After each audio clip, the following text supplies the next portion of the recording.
Do you ever shy away from events because you're just not sure what you would say in a room of people you don't know? Or maybe you just feel awkward when you don't know anyone? Well, today I'm sitting down with the founder of Mannerly, Elizabeth Ann Russell, and she's sharing how 2026 etiquette tips can actually help us feel our most confident.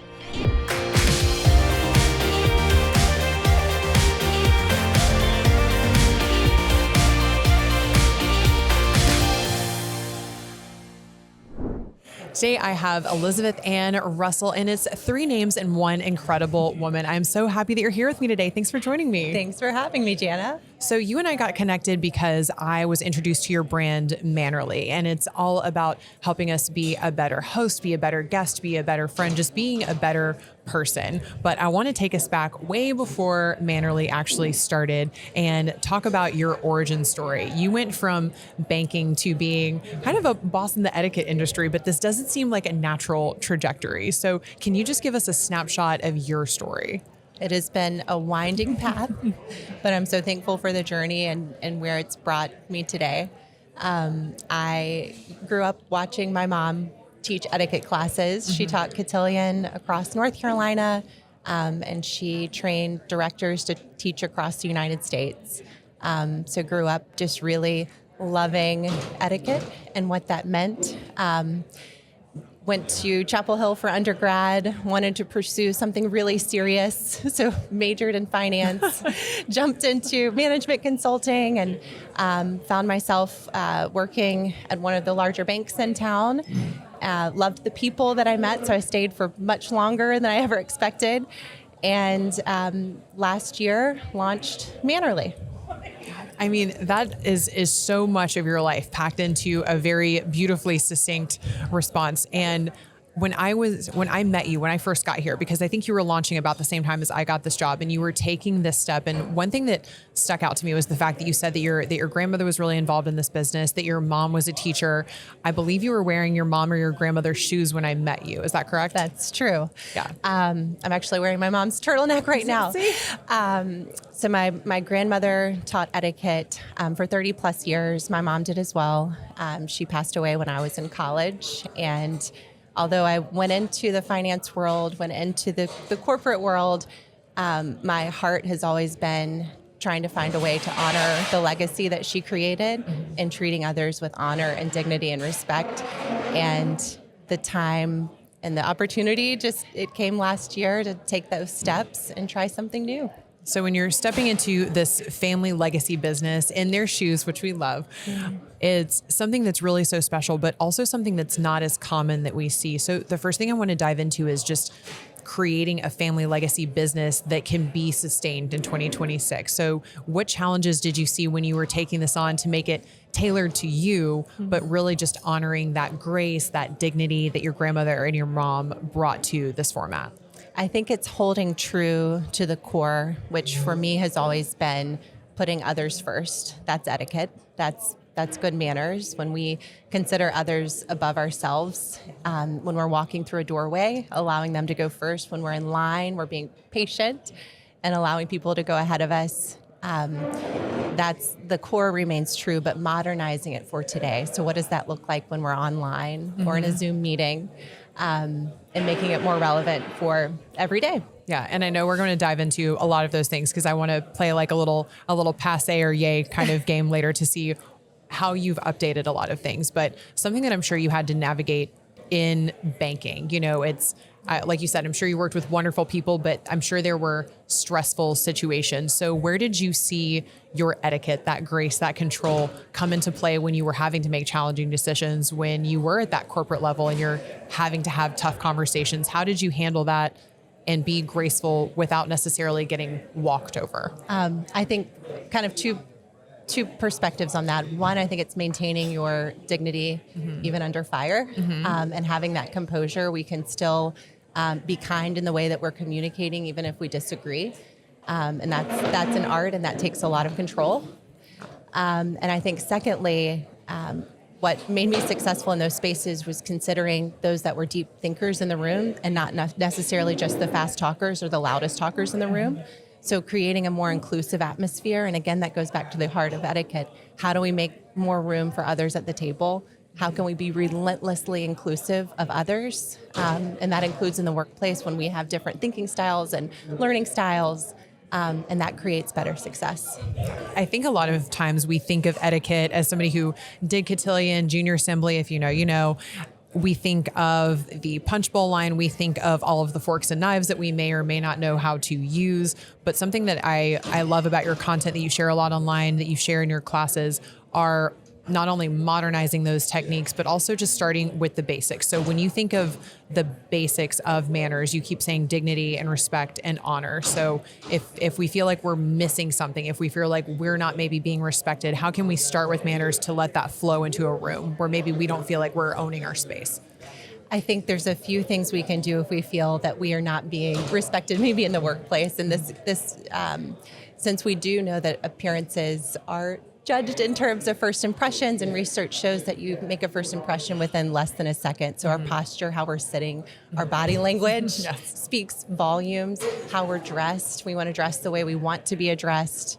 It can also include cognition, so it's going to change how you're behaving. It's going to change how you're thinking in the workplace based upon what you're wearing. There's all this research. If you're putting on a lab coat or a suit jacket, you're going to behave differently and have a different type of behavior within the workplace. So I think that's one way to begin to present yourself in the best way, especially in the workplace. Yeah, because I think that's something that we can all walk into as a space where maybe we don't know anyone. Maybe it's a party we got invited to from work. And like you said, maybe we don't have that connection. So if we're stepping on the other side of that and we are the host or the hostess, what's the best way to make people feel welcome, included, especially when you have big groups of people? That can be challenging. So I think as a host, it's your responsibility, depending on the size of the gathering, to help introduce and connect others at the gathering. And before the event, let's be really thoughtful. This is the research and the preparation piece. Right. Like, where are the common interests or the common ties where we can connect individuals, or they may spark an interesting conversation.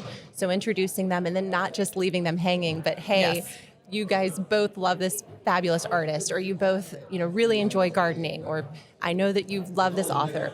Leave them on a point where they can have commonality and common ground and form a connection. Right. So that way you're not babysitting all of your guests. Exactly. You don't just have one group that's hitting it off and everyone else is just floating out there. That's right. So I love that from just a host perspective. And something else when you were creating this business is the fact that you've grown pretty quickly. I've seen you post on Instagram that you're adding different team members and people that you're going to continue to see. So another piece of that conversation I wanted to have was the scalability of something that's really a service-based brand. And I'm sure that you saw a lot of this in banking, working with small business owners. So growing into big business, I shouldn't even say small business that large. But when you're working with business owners, when you are the core, so you are Mannerly is the brand that you've created, but when it starts with Elizabeth Ann, how do you actually scale that to help your brand grow as you want to reach more people and you want to share these things with others? It's a good question. And I think we're constantly learning what that means, and how to do that authentically and also with high quality. I have been just blown away by the response we've had locally in Charlotte, but also across the U.S. and even globally, and wanting to expand Mannerly in terms of our classes and offerings. We are slowly building a really wonderful team here in Charlotte, and we're just so excited for what 2026 is going to hold. Did you feel surprised or what was the emotion when you started getting calls from brands or calls from people saying, we, like you said, internationally, that said, we want more of this. We want to expand what you're doing. How did that make you feel, knowing that you were that girl that stepped into those shoes just a year ago? I feel incredibly grateful and honored that I get to do this type of work. It is, one day is not lost on me. The chance that I can sit next to you and do something like this, it gives me chills. I'm just really thankful for today and all of the days that have led up to today to make this even possible. I'm so thankful. Yeah. Was it scary when you walked away from banking? I absolutely sobbed my way walking out of the Wells Fargo building. I sobbed hugging my team members that I love so much. It was a happy day, but also a hard day to leave something that I've enjoyed and something that's known and predictable. I hugged my parking attendant that I love so much, for Ramona, if you're listening. I love you. Ramona. And yeah, it was really hard, but it's been this giant free fall into the unknown, and everything that's happened, I've just been so grateful. So grateful. None of it I could ever earn or deserve. It is just, I see it as such a gift. I'm going to push back. I think you did earn it, and you do deserve it. So I think that's something that's so special about you. And again, the differentiator that I see in the content and the conversations that you're having is always coming from a place of empowerment versus shame.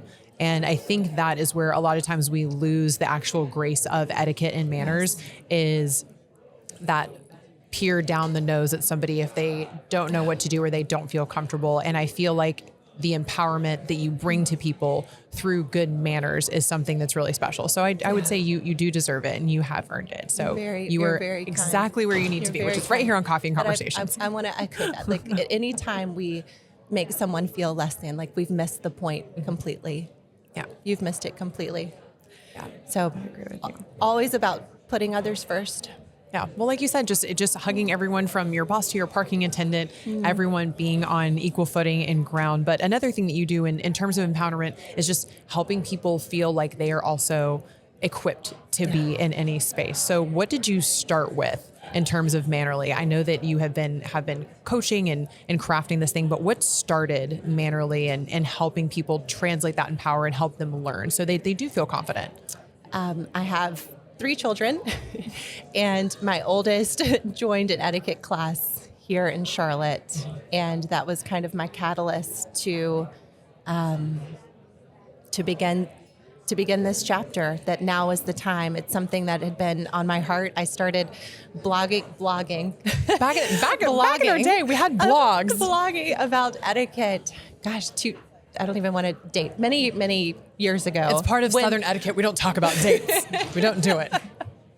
Ageless. It's timeless for a reason. Exactly.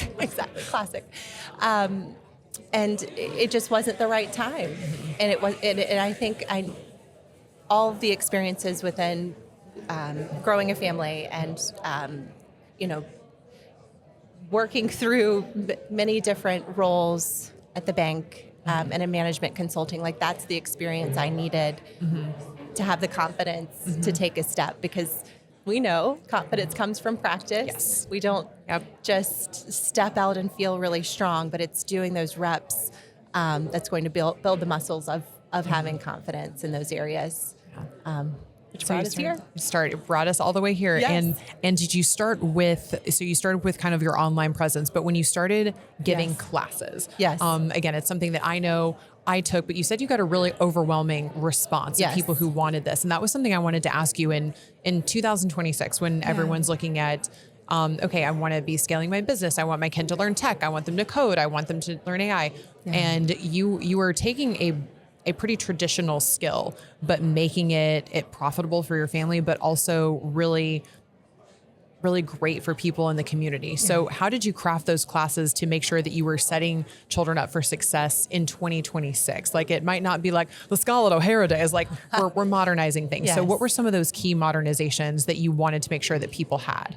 I think, and I'll just kind of back up to one of your points. I mean, in a world that lives online, the fact that this has been so desired and also so needed, I mean, it's been incredible. But I feel that way as a mom. It's also one I want my children to be part of. I think a group class and a group setting, it's reinforcing what you're learning at home. I think that's so important. And then going back to building confidence, it's those reps, it's the practice. So in our classes, we're not only teaching them why we do what we do, but also how. And we show skits of, like, the thumbs down way of how you would interact with someone, and then the thumbs up way. And then we practice and we try it on. So that's lots of movement in our classes. I can't sit still for longer than 5 minutes. Yes. we need to keep moving, so it keeps it fun for the kids. But it's also a really similar format that I walk through in our adult classes as we go into corporations and take a use case-based approach in terms of taking a client out to dinner or hosting a meeting, either in person or over Zoom, but walking through those real life scenarios. And let's look at what it looks like if we're not behaving in a mannerly way? And then if we do, what a difference and shift and how we're treating others that can become. When you're looking at how the children respond specifically to these classes, what does the first class you look like versus, let's say, the last class in a series? The first class, I often have some of the little boys coming in a little disheartened, maybe intimidated. Their moms are kind of like dragging them in by the shirt tails to like come to a manners class with Mrs. Russell. This is going to be such a drag, Mom. But we have prizes and we have games, and there are, we have a place setting competition where they can see who can set the dining table for a 3-course meal most precisely and with the most speed, and that makes it fun. And then by the second class, I'll get a lot of notes from parents. I can't believe my child wants to come back to a manners class. I cannot believe they're asking to come back. That's better than any Google review. It's like a 5-year-old just being like, I'll go back. It is. Yeah. And then, they continue to sign up for courses, and we build our curriculum with each class. So we have a lot of fun. We make it fun. I think that's the key. Yeah. You've got to make it fun. Yeah. And I think your whole point is that manners and grace and etiquette can be fun. It shouldn't be something that's scary or intimidating. It shouldn't be used for exclusion. It should actually be the inverse. So you have your little ones, and there's hope for tomorrow now, Elizabeth. Now that Mrs. Russell's in charge, it's all hope for tomorrow. But when you look at your adult clients, which I know that you also have, what are some of the most common factors that you see that adults can really grow quickly and grow that confidence quickly through their mannerly training? So we've had a lot of interest from universities.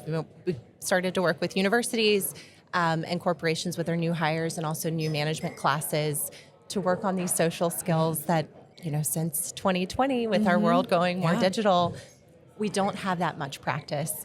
So we work on conversation skills, the art of conversation. We work on strong introductions and first impressions. So when you go to a networking event, what should you do? Where should you go? What should you say? What are on-topic conversations or conversation topics that you should avoid?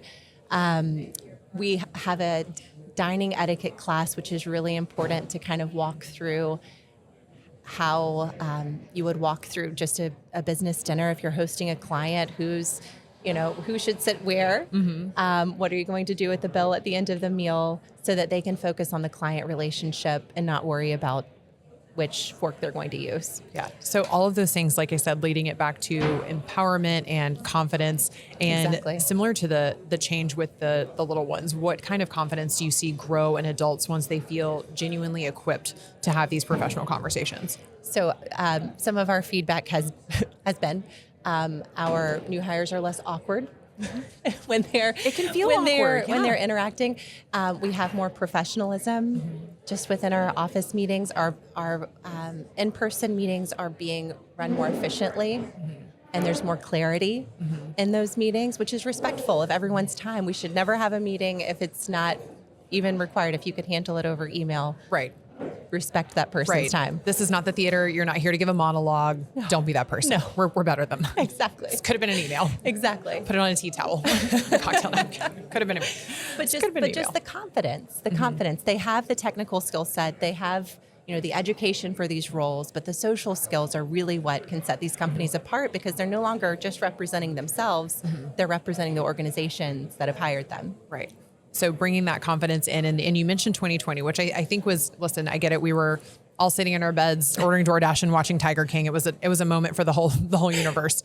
But when you look at translating a lot of these manners online, is something that you mentioned earlier, is that it is a very digital time and you're focusing on those in-person skills, but a lot of people are working remotely. We do have that first impression on a computer screen. Exactly. So what are some of your tips for making sure that we're still capitalizing on that etiquette, even if we have a computer between us? So let's take a Zoom or a Google Meet or whatever your virtual meeting may look like.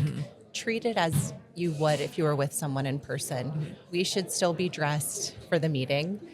Consider your background, consider your lighting, think about sound, use mute discreetly, and be present.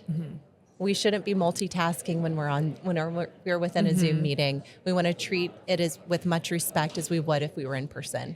And I think that's where we can easily just become more casual and miss the boat. And maybe you're shy, which can come across as impolite, or maybe Right. you're just distracted, which can come across as impolite, or maybe you just don't know. But those are some things that can really make a difference, especially within a virtual meeting. Yeah. You mentioned if someone is shy, sometimes that can come off as impolite, just as I would think sometimes my over gregariousness or my excitement might come off as potentially non-genuine. So how can we find a good balance, especially if you do feel shy or you're just super excited to be there? How can we find that good balance of feeling genuine to people that we're meeting, especially for that first impression? Yeah. And I think it is such a balance. It's a balance of confidence and also manners. You don't want to have one without the other.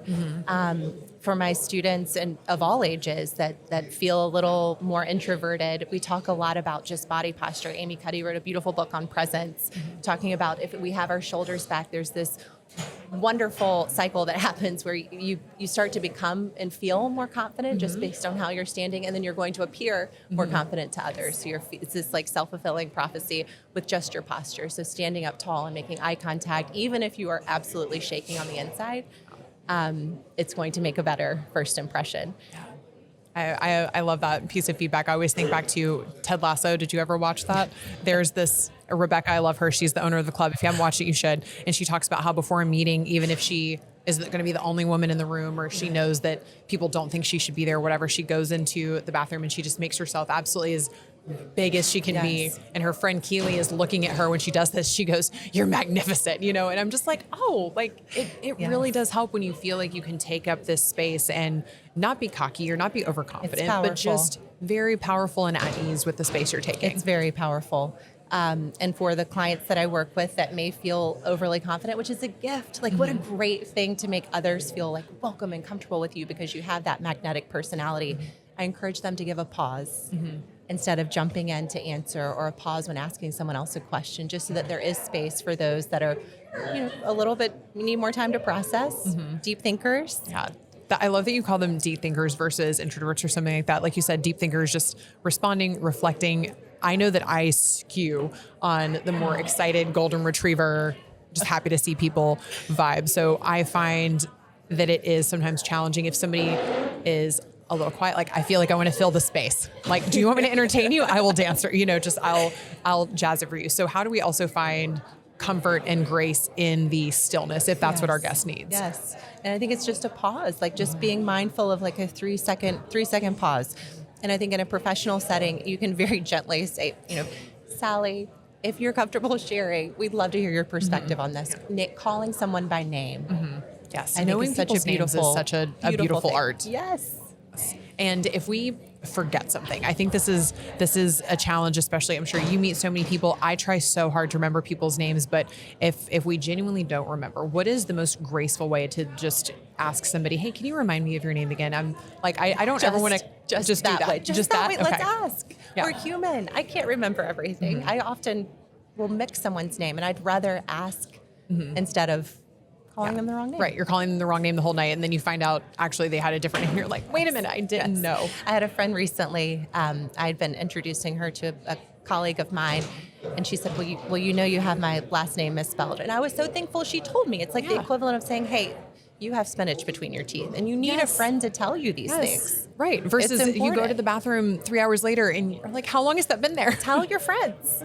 So being a good friend, making sure that people feel comfortable. I know that we've talked about your courses, for younger children, for adolescents, and then also for grownups. But when you are looking at the public at large, this is where I want to kind of play our little yay or passe game. When you're looking at some quote unquote manners that are maybe a little more old school that you feel like you've modernized, what are just the basic manner points that you think that we could really equip ourselves to be better, more confident, more connected to our community if we just put them into play today? I think it's simple ways to honor other people, and something that we've modernized. And I think we can just be really casual sometimes. But when someone walks into a room, we should stand to greet them, both men and women. Everyone should stand to greet the person walking in the door. I had heard a story recently. A client was walking into a meeting and everyone stayed seated. It was a woman walking into a meeting. It was all men around the table and they stayed seated. And she thought, am I in the right place? Is this where I'm supposed to be? But I think standing to acknowledge someone walking in the room is kind. Yeah, it is really kind. I also want to talk about entrances and exits. I came off a cruise ship recently, and I just wasn't sure if people forgot how elevators worked, but there will actually be more space if you will let me get off. So we have this like stampede mentality. So how can we be better and more thoughtful, like you said, regardless of gender, but just of our space? Exactly. Stampede mentality. I love that. Just that's where we are. I'm like, it's a buffet. Like they're not going to run out. This is a cruise ship. That's their whole job. They're not. They're not. Take a break. Right. Like eliminate hurry. Let's slow down a little bit. But yes, let the elevator exit, offload before you refill. Yeah, I think it's little things like that. And then also I want to talk about, you mentioned earlier, just being the most inclusive that we can. So if we see that there is somebody and we want to be mindful of maybe a mobility change or a unique need that might be at dinner, something like that, how can we make sure that we're being gracious and accommodating without ever making a guest feel like that need might be a burden? I think so going back to dining etiquette, we teach American style of dining, we teach continental style of dining. My students know all these beautiful techniques, but if there is someone next to me at any meal, regardless of setting or location, that's struggling to cut their steak due to limb difference or age or ability, I'm going to lean over and help them because manners trump etiquette rules. Always. You choose others. You choose to be kind, and those rules serve as like this guiding light in situations that can be ambiguous and you need clarity, but help others. That's always the right thing to do. Yeah. When can sometimes etiquette maybe actually force us to lose our manners? Where do you ever see that friction of, someone maybe actually doesn't feel included because of the preparation, or maybe they don't understand, and making sure that we can combat that as a host or a friend or a colleague? I think just being aware of how others may be feeling in a certain situation or scenario, never catching someone off guard. Clarity is kind when it comes to dress code, or even if you're hosting a party, what you should be doing next, where your coats should go, where your purse should go, being clear in those things and not leaving guests scrambling or just unsure as to what's appropriate or what they should be doing next.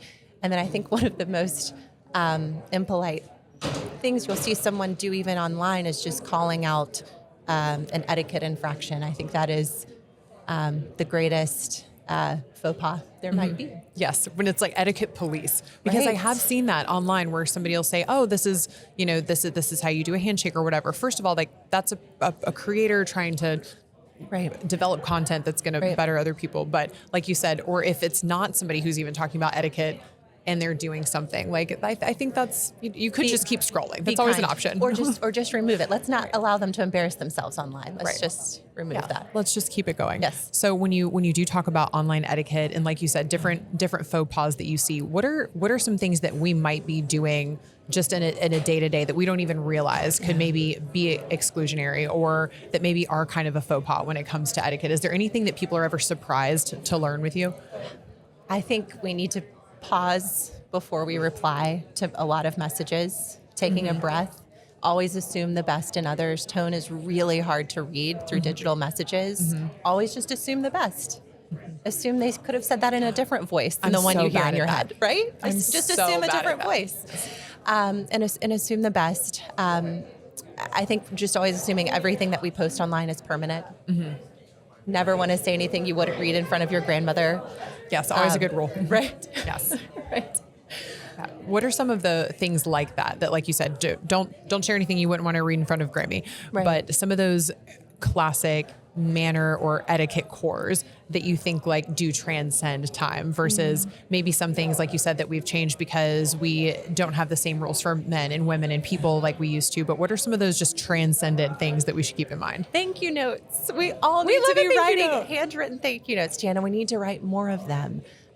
Digital is great if what you have time is a text message or a call to tell someone how much you appreciate them, but sitting down and writing a note, it's going to change your heart. It's going to make your heart feel happy and grateful, but it's also going to impact the person at the right time because you're sending it in the mail. You don't really have control over when it's actually delivered, and it's going to reach them at the right time. So we need to just take more time to carve those out. Thank you. Make it happen. I love those. I I think because I also love stationery, it's also a treat for you because you get to buy great stationery. What is your formula for a great thank you note? So 3 parts. Keep it simple. Anything we do, we need to keep really simple, or we're not going to do it. True. So we need to specifically name what we're thanking the person for. I like to call out a character trait of the person I'm writing to. So thank you for thinking of me. Thank you for considering me. You're such a wonderful friend, or you are so brave when you took that next step or that next role. So call out a positive character trait you see in that person, and then tell them you hope to see them again, or what are you hoping for in the future. So 3 parts, really simple. Doesn't have to be long, but I think that makes a great note. Yeah, I think it really does. I remember always struggling with those when I was younger, simply because I couldn't really write in a straight line, and so I was self-conscious to send them because my handwriting wasn't really pretty and my writing was kind of all over the place. But obviously we should present it as our best, but should that ever inhibit us from not trying something or not doing something if we don't think we can execute on whatever that socially acceptable level is? Emily Post said something like a poorly written note is better than an absent note. And Yes. I love that so much. Can you share who Emily Post is? If people Emily don't know? Post is the etiquette guru who really wrote the book on etiquette. It's really just an encyclopedia of all different aspects of life and how etiquette should be intertwined. But she has some really beautiful quotes, which I love. She's like the Martha Stewart of etiquette land. Yes. Now we've talked through so many different iterations of your business. And one thing that you mentioned at the top of our conversation was just talking about inclusion. And I think something that we're all going to encounter or have encountered, no matter where you are, is potentially we can't always choose the group that we're in, that we have to work with or work for. But how do you make sure that you hold your ground on being an inclusive person when maybe you're not always surrounded by inclusive people? How do you make sure that you hold that space for others that deserve to be there? I think there's simple things we can do physically when we're talking in a small group. We have a tendency to kind of form like a donut shape when we're talking with others, but if we can kind of open that into more of a horseshoe shape when we're in a social setting, it makes it easier for others to enter conversation. So simple things like that. But I think it also it requires you to be intentional. And keeping your eyes out for other people and being aware of who else is in the room or who else might want to be invited into the room. Yeah. Awareness is so key. And I love that you mentioned that word, because a lot of times we can just get very tunnel vision. Like I said, the stampede mentality earlier, I heard it when I was studying abroad. My professor said, don't be a piña, which is literally just like this closed pineapple. Yes. And I thought that was such a good visual representation of closing off other people. So if you want to stay open, but what if you're the one person who wants to stay open and maybe other people are feeling closed off, and you see that, like you talked about earlier, kind of challenging situations where you have to have the conversation, but keeping your composure, but making that stance known. Yeah. And I think it's just your actions too. It's extending the invitation. It's having one more seat at your table. It's how you live. It's who you're choosing to bring into that. And your circles are going to change. I think there's a stat around how our friendships, every 7 years, a third of them will be new. Oh, that's So very we're going interesting. to constantly be making new friends and inviting new people into our life. And that's being intentional. Yeah. Intentionality is key, and it's so important. But have you ever had you said you want to present well, and you do want to make sure that you're rising to the occasion, but was there ever a time for you where you didn't feel full Elizabeth Ann Russell, where, maybe you didn't feel put together? It was just, you're like, you know what, maybe I will live in sweatpants. Like, did you ever just feel like you were in the ick and you wanted to make sure that you were able to step out of it with grace? That is a great question. So when my mom was dying in 2009, I was back and forth at the hospital with her every day for months. And I went into her room one day and she said, Elizabeth Ann, you stink. You need to go home and take a shower and blow dry your hair and put on makeup and jewelry and a nice outfit and some perfume. And then you can come back and see me. Because she knew that the way you dress and the way you care for yourself allows you to care for others. And I couldn't care for her until I was caring for myself. So yes, I've absolutely had those days. I think it can be so hard too, like you said, when you're going back and forth to the hospital. I'm glad we have this tissue table now. Feel free to help yourself. Thanks, But when you are doing something like caring for yourself, I think there can be a guilt associated with Yes. that care and attention to oneself. So Yes. what did your mom teach you about I mean, going in and blow drying your hair and making sure you're okay? I mean, she was so firm, but it was what a great message of love. She knew that I wanted to be there for her, but I was absolutely letting myself go in the process. I hadn't slept. I hadn't had a shower. I probably hadn't eaten anything. And I think when you are walking through those seasons, just to encourage your friends or whoever else, yourself, you've got to continue to refuel and care for yourself so that you have that to pour into other people. What's the mannerly way for us to step in for a friend who's maybe going through that season? Like Such maybe, a great question. you know, how can we be the most mannerly if we know that somebody's in the ick? How can we help them? Show up. Just go.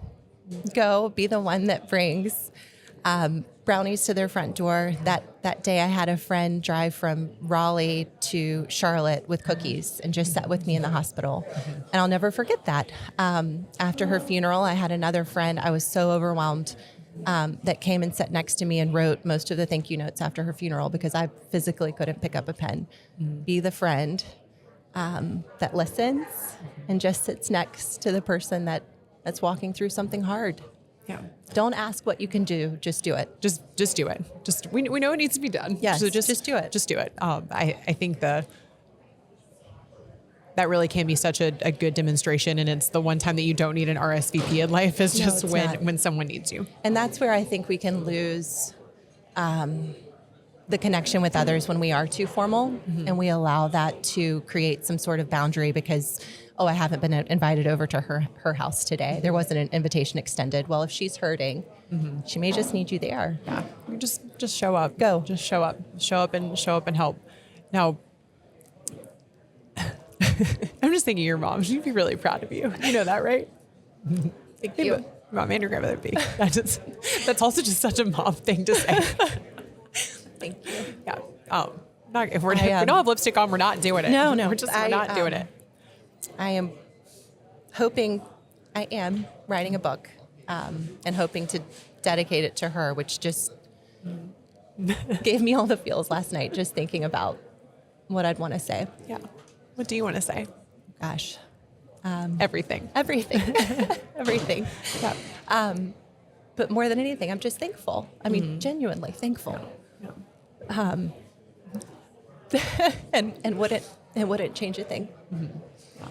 I just know how I love the fact that you're getting to create this, you know, and like I said, I don't want to use the word antiquated or lost, because your business is thriving. It's not just like, oh, this is a nice little business you have. Like, this is something that is profitable, that is doing well for you, that you are scaling, that's growing in multiple facets. So how does that make you feel that you are taking something that could be considered maybe an older art, but just something that you are now breathing new life into so that it gets to also have a next chapter, not just from the women in your family's perspective, but also just so that that generation of kindness can have another shot?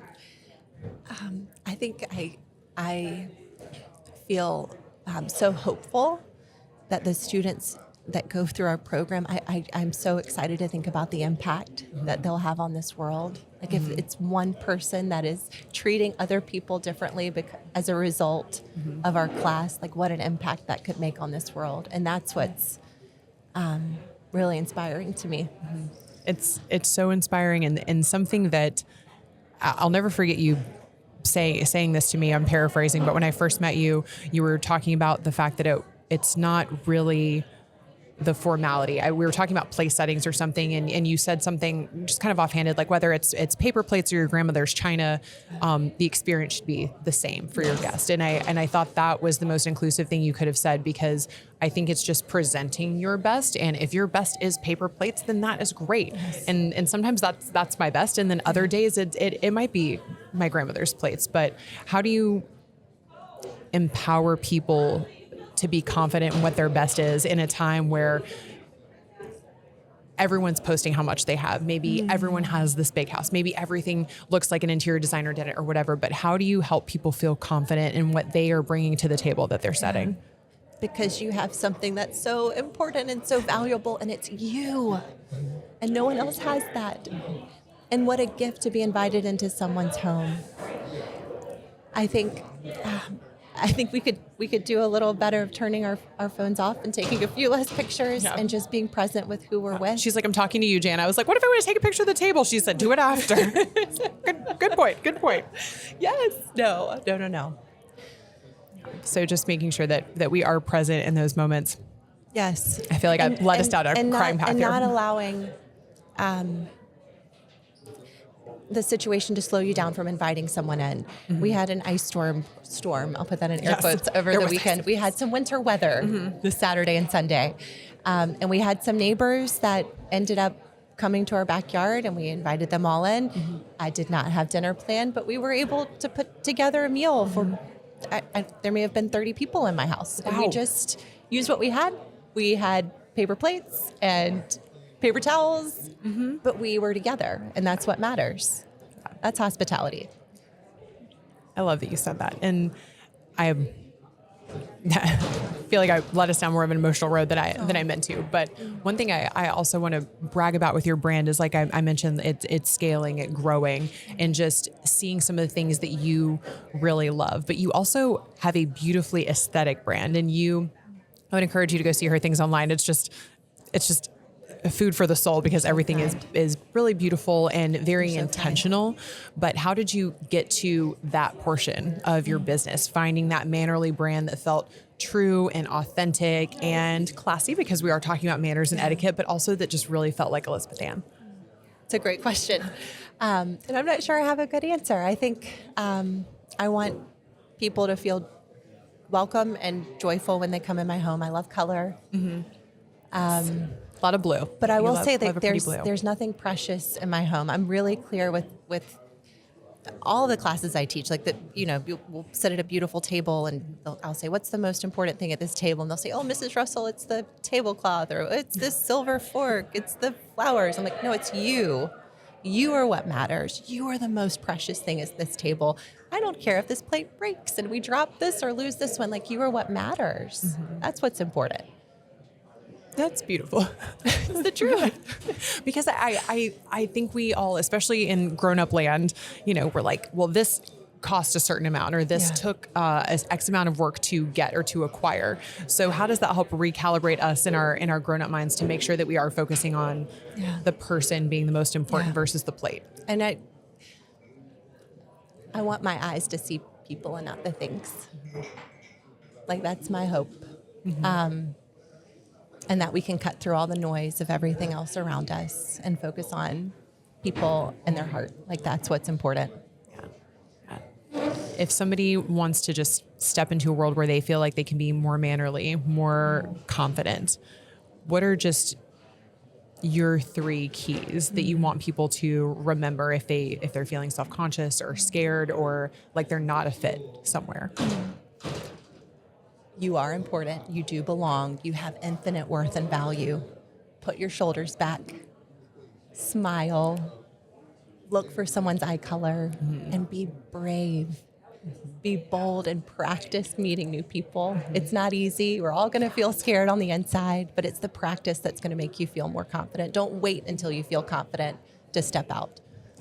That's such great advice, because I think that's a lot of times what can keep us trapped. I know that was the whole reason that I created this series, was because I know there's things I'm really good at, and sometimes I'm bad at just continuing to do the things I know that I'm good at, so that maybe I'm not doing what scares me. So how do you feel now that you're on the other side of maybe what scared you when walking away from something you were amazing at, somewhere that you were loved and treasured and promoted, and stepping into something that just really fueled your heart?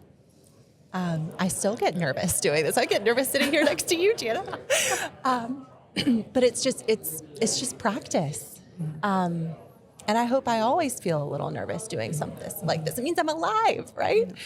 And just what a gift to have that thrill in this world.